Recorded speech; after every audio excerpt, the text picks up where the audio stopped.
direto para 46 municípios e 72 canais. No ar.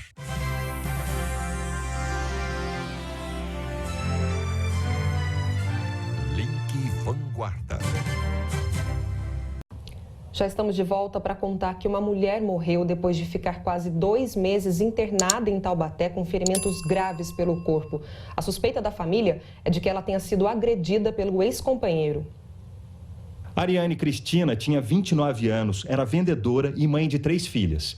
No velório pela manhã, amigos e parentes compartilharam a dor da perda com um sentimento de revolta. A família diz que Ariane teria sido espancada no dia 15 de maio na rua Vila Velha, no Parque Ipanema, depois de uma discussão com o ex-companheiro dela. Ele não aceitava o fim. Ele queria ficar com ela, falava para ela largar dele e tudo, mas ela tinha aquela esperança, né, que vai mudar, que não vai fazer mais isso, e era só questão de tempo para ele agredir de novo. Ela morreu ontem, depois de passar quase 2 meses internada na unidade de pronto atendimento central de Taubaté. Segundo o relatório médico, Ariane Cristina da Silva deu entrada na UPA San Marino no dia 15 de maio, com traumatismo crânioencefálico decorrente de atropelamento, segundo informações do marido. Quando questionado sobre detalhes, o marido fugiu.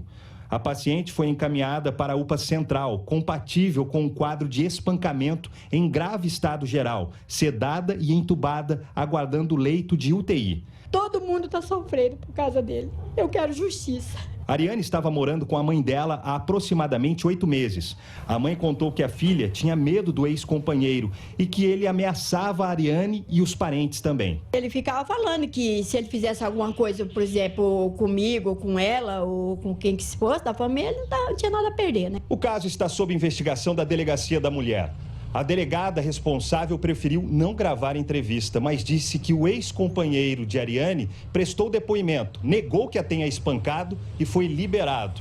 Ainda de acordo com a delegada, os policiais estiveram 2 vezes na UPA Central na tentativa de ouvir o depoimento de Ariane, mas como o estado dela era grave, não conseguiram. Além da família, outras testemunhas devem ser ouvidas até a conclusão do inquérito. Em depoimento à polícia, o ex-companheiro manteve a versão de que encontrou a Ariane na rua, ferida por ter sido atropelada. A gente tentou falar com esse homem, o ex-companheiro da Ariane, mas ele não atendeu às nossas ligações. O sarampo voltou a preocupar as autoridades de saúde em todo o estado. E aqui na região não é diferente, não. Pelo menos 3 cidades confirmaram casos da doença. Em São José dos Campos, depois de 20 anos sem nenhum registro, teve um caso. E você tem acompanhado esse assunto desde ontem com a gente aqui no Link Vanguarda, desse caso de um menino de 11 meses, pois é um bebê. Outros 5 casos estão sendo investigados. É por isso que a Prefeitura está intensificando o serviço de vacinação. Como a gente já falou sobre esse assunto ontem, acabou gerando muita repercussão, muitos questionamentos, comentários na internet. O que a gente decidiu? Começar hoje o jornal com a Prefeitura novamente de São José dos Campos. O André Luiz Rosa está na cidade para atualizar essas informações para a gente. Boa tarde, André. Oi, Elisa, boa tarde para você. Essa criança de 11 meses está bem, já foi tratada, mas aquela região onde essa criança mora, na zona leste de São José dos Campos, todo mundo vai passar pelo bloqueio vacinal, que é o que os médicos, os especialistas chamam. A gente está aqui com a Tereza Cardoso, que é da Secretaria de Saúde. Tereza, como que vai funcionar esse esquema de vacinação que vocês vão fazer hoje já? Então, quando aparece o caso suspeito, a gente já vacina, faz o bloqueio na família. Aí, quando vem o caso confirmado, a gente faz o que a gente chama de varredura. Então, a gente vai em alguns quarteirões ao redor da casa onde a pessoa mora e faz a vacinação indiscriminada, independente da idade ou da situação vacinal. Ou seja, mesmo que a pessoa já tenha tomado vacina, ela recebe outra dose. Agora, quais são os sintomas do sarampo, assim? A gente conhece aquelas manchas, né, vermelhinhas na pele, mas não é só isso? Não, o sarampo ele começa com febre, tosse, coriza, né? Começa a escorrer o nariz e o olho fica vermelhinho, que a gente chama de conjuntivite. Depois de uns 3 dias, aparece o que a gente chama de exantema, que são essas manchas vermelhas. Essas manchas vermelhas, elas começam da cabeça e descem para o pé. O que a gente tem que prestar atenção quando a pessoa tem suspeita de sarampo? Se essa febre não se prolonga mais do que 3, 4 dias, porque daí pode ser uma infecção secundária. Agora, você comentou dessa suspeita, né? Como é que as UBS de São José estão sendo orientadas a tratar os pacientes que chegam? Porque a gente está na época de frio, acaba tendo, às vezes, algum sintoma parecido com o próprio sarampo. Como é que está sendo a orientação para as UBSs de São José? Então, quando a criança assim, ou o adulto tiver esse quadro suspeito de sarampo, a primeira coisa que tem que fazer é notificar, ou seja, comunicar à Secretaria de Saúde. Aqui a gente vai fazer toda a investigação, eles vão colher exame para confirmar o diagnóstico ou não. Então, o sarampo são manchas vermelhas com gripe, né? Então, a gente tem que procurar, as unidades estão orientadas a nos notificar, que é para a gente poder fazer todo esse levantamento. Hoje vocês vão fazer isso daí na Zona Leste, agora tem outras regiões também que vão passar por esse bloqueio vacinal, né? Quais são essas regiões? Então, a gente, como eu falei, a gente vai sempre na suspeita, a gente sempre vai atrás dos comunicantes, ou seja, onde essa pessoa, essa criança teve nos últimos 6 dias antes de aparecer as manchas. Então, a gente faz esse levantamento todo e a gente vai fazendo o bloqueio, né? Então, a gente já foi hoje no centro, já fomos no Palmeiras de São José, hoje à tarde nós vamos no Jardim Santo Inês, e assim, conforme vão chegando as notificações, que nem sempre se confirmam, né? Aparece como suspeita, depois é que vem o exame. Agora, 20 anos depois, o primeiro caso confirmado de sarampo, isso preocupa? Então, começou a ter casos no Brasil inteiro desde o final de 2017, né? A gente já estava com 2018, a gente já estava com a certificado de eliminação do sarampo nas Américas, aí entrou sarampo pelo norte e depois veio o navio também de Santos em fevereiro. Então, realmente, é alerta que a gente tem que tomar vacina, né? A vacina tem que ter, o calendário vacinal tem que estar completo. Tereza, obrigado pela sua entrevista. Então, as informações sobre o sarampo, todo mundo precisa tomar bastante cuidado, não só daqui de São José, porque essa doença ela é bastante contagiosa. Então, todo mundo que não tomou precisa tomar a vacina e se cuidar, né? Voltamos ao estúdio. Elisa Branches, com vocês. André, obrigada por enquanto, mas nós já pedimos uma gentileza para vocês, se a Tereza Cardoso puder aguardar, a gente quer pedir para o pessoal da internet participar, mandar dúvida, se alguém tiver alguma dúvida, certo? Aí daqui a pouco a gente chama vocês novamente aí da rua, pode ser? Beleza, combinado, a gente aguarda então. Beleza, deu certo então. Então fica aqui o nosso pedido, se você tiver alguma dúvida sobre esse assunto do sarampo, que tem dado o que falar, você pode ir nos lugares que você já conhece. Pode ir lá no nosso aplicativo, Vanguarda Repórter, manda sua pergunta, é importante que você diga a sua cidade, especialmente São José dos Campos, que é o momento que a gente tem tratado sobre isso com a nossa entrevistada, que é aqui de São José. Ou você também pode ir na rede social do Link Vanguarda, certo? A última publicação é sobre o assunto do sarampo, é só deixar ali embaixo que a gente está de olho a todo tempo. De um levantamento para todas as 46 cidades da região em relação a casos de sarampo. Vejamos, por enquanto, 39 prefeituras nos deram retornos. As cidades com casos confirmados ou suspeitos estão aqui, ó. Vejamos, São José dos Campos tem 1 caso confirmado e 5 suspeitos. Caçapava acabou de confirmar, esse caso foi confirmado agora de manhã, é de um homem de 34 anos, morador do bairro Vila Santos. Ele ficou internado em um hospital particular de Taubaté no começo de junho. A prefeitura de Caçapava informou que fez o bloqueio vacinal dos vizinhos e pessoas que tiveram contato com esse homem. Além dele, outros 18 casos são suspeitos e estão em investigação. E em Pindamonhangaba, eles aqui, ó, 1 caso confirmado. Temos mais? Temos mais, veja aí, ó. Taubaté são 2 casos suspeitos, também temos Jacareí com 1 caso suspeito, Atibaia também entra na lista, 1 caso suspeito. Então, reforçando que a gente pediu essa informação para todas as cidades da região, então aos pouquinhos elas estão mandando. Do que a gente já recebeu, a gente já expôs aqui para vocês.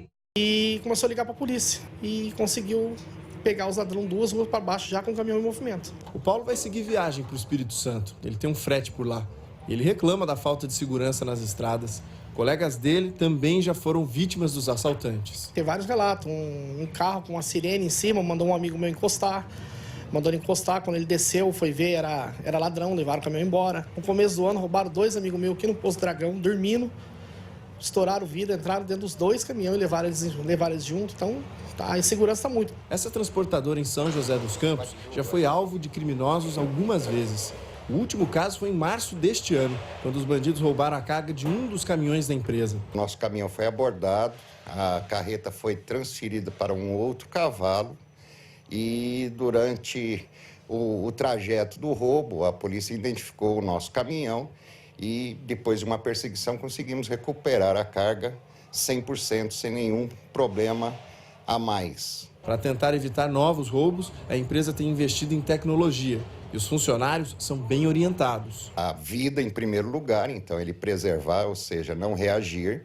Nós evitamos trafegar à noite, somente durante o dia, durante a claridade. O caminhão ao tempo todo está 100% rastreado e ele não para em locais duvidosos, sempre em postos homologados e preservados e indicados por nós ou pela gerenciadora de risco. Essa preocupação é a realidade de muitos caminhoneiros que trabalham pelas estradas na região. De acordo com a Secretaria de Segurança Pública, nos 5 primeiros meses do ano passado foram 74 ocorrências de roubo de carga. Neste ano, no mesmo período, foram 82 ocorrências do mesmo tipo, um aumento de quase 11%. A Federação dos Caminhoneiros do Estado de São Paulo confirma essa alta e reclama da falta de segurança nas estradas. Apesar que a polícia e o poder de segurança do Estado tenham intensificado a fiscalização sobre esse tipo de crime, mesmo assim tem aumentado, os números não mentem, né, esse tipo de crime. Há das entidades de representação cobrar mais do Estado, né, e fazer alguns dispositivos de segurança para o caminhoneiro seja livre desse tipo de crime. A insegurança é muito, né? É o que você tem para ganhar o pão, para você sustentar a família. É complicado. É bem complicado mesmo.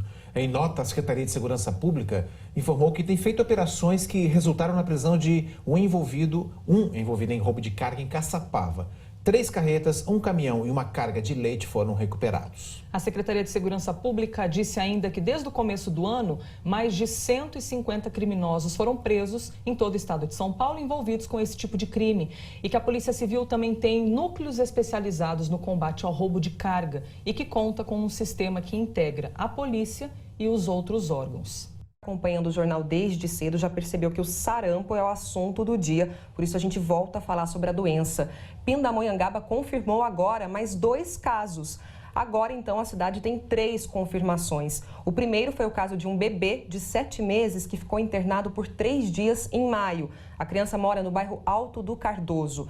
Os bairros desses novos casos ainda não foram divulgados pela Prefeitura de Pinda. Lá em Mato Grosso do Sul, foi preso após ser identificado em uma missa, isso aqui na nossa região, em Cachoeira Paulista. Esse homem tem 48 anos e estava sendo procurado desde o mês passado, desde junho. O que aconteceu? Alguém que estava assistindo a uma missa num santuário que fica dentro da Canção Nova reconheceu o homem, ligou na polícia e fez a denúncia. Como já tinha um mandado de prisão contra ele, ele foi detido, levado para a cadeia de Lorena e agora aguarda a transferência para a cidade de Ponta Porã, onde vai ser ouvido, né, e dar todos os esclarecimentos. Todos os detalhes dessa história, inclusive os detalhes dessa denúncia de abuso sexual, estão em g1.com.br/vanguarda. Quanto pelo nosso aplicativo, é a neblina que tomou conta de muitas cidades na região. Foi o seu caso? Amanheceu também um pouquinho mais fechado que o normal hoje? Já faz dias que a neblina tem dado as caras aqui na região, só que hoje, por exemplo, em São José, ela foi mais intensa. E aí nós separamos algumas fotos para vocês poderem ver o que a gente recebeu do pessoal aqui na rede social. Bora ver então no nosso telão? Olha aqui a Patrícia Lopes, é de São José dos Campos, do Jardim Uirá. Vejam como amanheceu ali perto da casa dela. Belo telhado da casa, né? Só o telhado a gente enxerga mais para frente. Esse aqui é o famoso nevoeiro, que é quando você não consegue enxergar com muita distância, né? Névoa a gente consegue ainda enxergar um pouquinho mais distante. Nevoeiro é quando está mais fechado. Aí o Thiago Moreira mandou de Jacareí para a gente também, o tempo completamente fechado do lado da gente, do lado da casa dele. Tremembé também tem foto da Maria Adriana. Cachoeira Paulista tem a imagem aqui também dessa névoa. Aí o Essa hoje é a exposição agropecuária de Jacareí. Gosta dessas festas? O pessoal vai lá ver bom boi, demais. O bonezinho, os muito bichinhos. Bom. Além né? da economia, né? A questão que você movimenta a economia de muita gente na região que vive disso. A Daniela Lopes está por dentro da programação, deixa eu falar com ela aqui. Oi, Dani, boa tarde. O que vai ter de atração para o público que vai procurar aí a Expo Agro de Jacareí? Boa tarde, Abranches. Boa tarde, Elisa. Bom, aqui vai ter os shows, né? À noite a gente está aqui bem em frente ao palco, mas a programação já começa durante o dia. Tem exposição de animais, tem rodeios, mas quem vai contar tudo pra gente o que acontece já a partir de hoje por aqui é o nosso diretor do evento, o Everton. Everton, conta pra gente, então, o que vai ter de especial? Tem exposição de animais, né? Olá, gente. Ótima tarde. Tem exposição de animais, tem parque de diversão, praça de alimentação, sabendo que o nosso evento está visando um evento familiar. Espera toda a família para estar curtindo com a gente desde as 8 da manhã até as 5 da manhã, que acaba a parte dos shows. E o legal é que durante o dia não paga nada para entrar, né? Das 8 da manhã até as 11. E aí o pessoal pode curtir a exposição, é isso? Isso mesmo. Das 8 às 11 da manhã é gratuito. De quinta e domingo, após as 11, é 1 quilo de alimento. E sexta e sábado, após as 11, é o valor do ingresso. Ok, e a partir das 10 horas da noite, então, começam os shows aqui no palco, né? Hoje já tem show também programado. Isso mesmo. Na verdade, a partir das 20 horas já começa a parte de programação aqui. Hoje já tem o Motoqueiro Maluco e meia-noite, às 0 hora, começa o show do Thales Wellington na abertura. E aí tem ainda a Marília Mendonça, Luan Santana. Conta pra gente como é que tá a programação. Isso, vamos lá, vamos pela programação. Hoje, Thales Wellington, amanhã, Marília Mendonça, sábado é Luan Santana e de manhã, no domingo, Tom Carf com a manhã gospel e à noite com Donizete. Isso é o primeiro fim de semana. No segundo fim de semana, vai ser Ferrugem, Henrique Diego, MC Kekel, Ferrugem e Banda Palace. O legal é que essa festa relembra um pouco do que era a antiga Fapija e também mexe com a economia aqui de Jacareí, né? Vocês estão gerando empregos aqui? Isso mesmo. Estamos gerando 1.000 empregos direto e 3.000 indiretos aqui no evento, onde temos mais de 200 expositores aqui no evento. E a maior parte dessas pessoas que foram empregadas aqui são da cidade? Isso, são da cidade. Visando a cidade também, a gente tem aqui trabalhando a parte da meia solidária e os dias gratuitos, 1 quilo de alimento, onde a própria prefeitura está fazendo já a captação dos órgãos que já vão receber esses alimentos para destinar a famílias carentes. Ok, então só para lembrar, gente, o pessoal avisou por aqui que o show da Marília Mendonça, as vendas antecipadas já foram esgotadas, não tem mais ingresso, viu? Só quem for comprar aqui na porta no dia do evento. Bom, Abranches? É isso aí, obrigado, Dani. É sempre legal, né? Porque nesse período de férias o pessoal aproveita para poder passear, ver os bichinhos que eles gostam, Sim. curtir um som, um show interessante. Tá aí. A programação será oferecida nos 2 fins de semana. Começa na quinta, agora até domingo, e depois no outro. Já tomou, já tá imunizado, digamos assim, né? E roupinha eu vi que isso não falta. Não. Tem para todos os momentos, todos os gostos, né? A Geisa tem toda a razão de ter esses cuidados com o Eduardo, porque os cachorros sofrem sim com o frio e podem ter doenças típicas dessa época, como uma gripe e até uma pneumonia. Qualquer friozinho a gente já baixa a nossa imunidade, a gripe já vem. Em cães pode baixar a imunidade e vir como se fosse uma gripe, mas pode vir como se fosse uma diarreia ou uma imunidade baixa, que aí fica susceptível a algumas outras doenças que a gente, né, de base, que às vezes é a giardia ou alguma infecção, ou algumas inflamações que a gente descobre através de alguns exames. A Nina, de 6 anos, passou pela veterinária para tomar a vacina contra a gripe. A dose custa R$ 92 e garante a prevenção por 1 ano. Tem que ficar, assim, bem de saúde, né? Porque, assim, bem limpinha, com a saúde em dia. Então, não pode ficar... a gente tem que ter o animal, a gente tem que cuidar, né? Os donos de cães e gatos podem adotar outras medidas para garantir a saúde dos bichinhos no inverno. Evitar os passeios nos períodos mais frios, né? De manhã e à noite. Então, um horário aí do meio-dia que tá um solzinho gostoso é o ideal para eles poderem passear. E perceber qualquer sinal clínico do paciente em si, né? Então, percebeu que está muito jururu, alguma tosse seca, alguma coriza nasal ou secreção ocular, o animal parou de comer um pouquinho, opa, acende uma luz que é bacana a gente avaliar. A gente fala tanto dos seres humanos nessa época, mas o cuidado também com os pets. Claro, nossa, e os detalhes agora que a veterinária acabou de passar, muito interessantes. Coriza no animal, espirra, o animal espirrando o tempo inteiro. Sim. Tudo isso são sinais, alertas, que a gente tem que, opa, vamos correr lá no veterinário. E a Karen, como adora animal, né? Adora cachorro. Adora demais. Fez uma bela reportagem dando as dicas ideais, né? É interessante pensar na temperatura da água que o cachorro vai tomar, a hora que vai passear no parquinho. São vários detalhes que quem tem um pet costuma ter esses cuidados, né? Para não deixá-los adoecer. Então, esses cuidados são muito importantes para a gente poder deixar os nossos animais também felizes durante o frio. A Fabiana Teixeira de Bragança Paulista fez a seguinte pergunta. Gostaria de saber por que as crianças com menos de 1 ano não podem tomar vacina, porque fala-se que é depois de 12 meses para frente, né? E parece que não é só ela, né, Elisa? É uma pergunta muito parecida da Lucimara Rocha, de São José. Bebês menores de 1 ano, como podemos prevenir? Lembra que a gente falou no começo do jornal que a gente voltaria a conversar com o André, que está acompanhado da Tereza Cardoso, que faz parte da Vigilância Epidemiológica de São José dos Campos. Então, a gente já repassa essas perguntas. Vocês já conseguiram ouvir aqui do estúdio as perguntas, né, André? Conseguimos sim. Tereza, então vamos lá. Então, não é que criança abaixo de 1 ano não pode tomar vacina, não pode tomar abaixo de 6 meses. De 6 meses até 1 ano, o sistema imunológico dele não está maduro o suficiente para, recebendo uma vacina, produzir anticorpo adequado para o bebê. Então, a gente deixa para dar essa vacina com 1 ano de idade. E ela perguntou como que a gente pode proteger a criança, né? Criança até 6 meses, ela recebe os anticorpos da mãe, então ela recebe a proteção da mãe. Então, nesse período, ela está protegida. Se a gente tiver algum caso ali perto e a gente for realizar uma situação de bloqueio, a gente pode vacinar essa criança de 6 meses até 1 ano. Só que aí ela não conta como uma dose válida, ela vai ter que tomar de novo com 1 ano de idade. Tereza, chegaram muitas perguntas. O Paulo Vitorino, de São José dos Campos, perguntou o seguinte: como que contrai o sarampo? É de pessoa para pessoa? Isso, de pessoa para pessoa, a transmissão é respiratória, né? Então, o vírus do sarampo, ele fica parando no ar. Então, você respirando, ele vai para o seu... Você vai para o pulmão, vai para o sistema circulatório, você acaba contraindo a doença. Mais uma pergunta. A Alessandra Assunção disse o seguinte: é verdade que se deve fazer o reforço da vacina? Tomar mais de uma dose, por exemplo? Sim, todo mundo que tem uma criança toma com 1 ano, depois toma com 1 ano e 3 meses. Todo mundo até 29 anos tem que ter 2 doses de vacina na carteira. Esse é o calendário nacional de vacinação. Depois de 29 anos, até quem nasceu de 1960 para cá, tem que ter 1 dose, né? Então, principalmente nessa faixa etária, tem que ter 2 doses de sarampo. Mas há uma pergunta. O Sérgio Souza, de Jacareí, pergunta o seguinte: quem já teve sarampo uma vez, pode pegar de novo? Não, a imunidade é definitiva.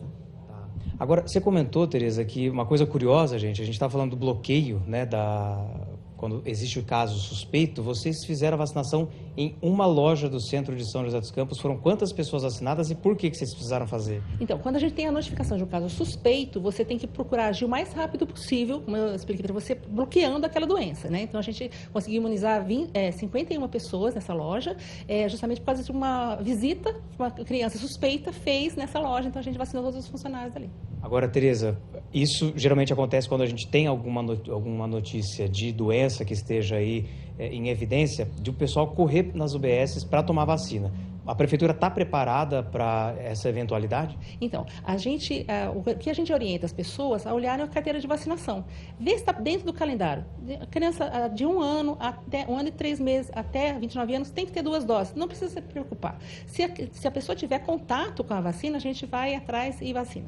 Certo. Obrigado pela sua entrevista. Então, aí, os esclarecimentos, mais dúvidas se você tiver, encaminha para a gente que a gente repassa aqui para a Tereza para conseguir responder todo mundo, para ficar sem nenhuma dúvida sobre o sarampo. Voltamos ao estúdio. Perfeito, André. Muito obrigada. Reforçando então que nós estamos falando especificamente de São José dos Campos, dos trabalhos de bloqueio para São José. Se você tiver alguma dúvida a respeito da sua cidade, é importante que você procure a unidade de saúde, se informe para saber quais são as atividades tomadas aí na sua cidade.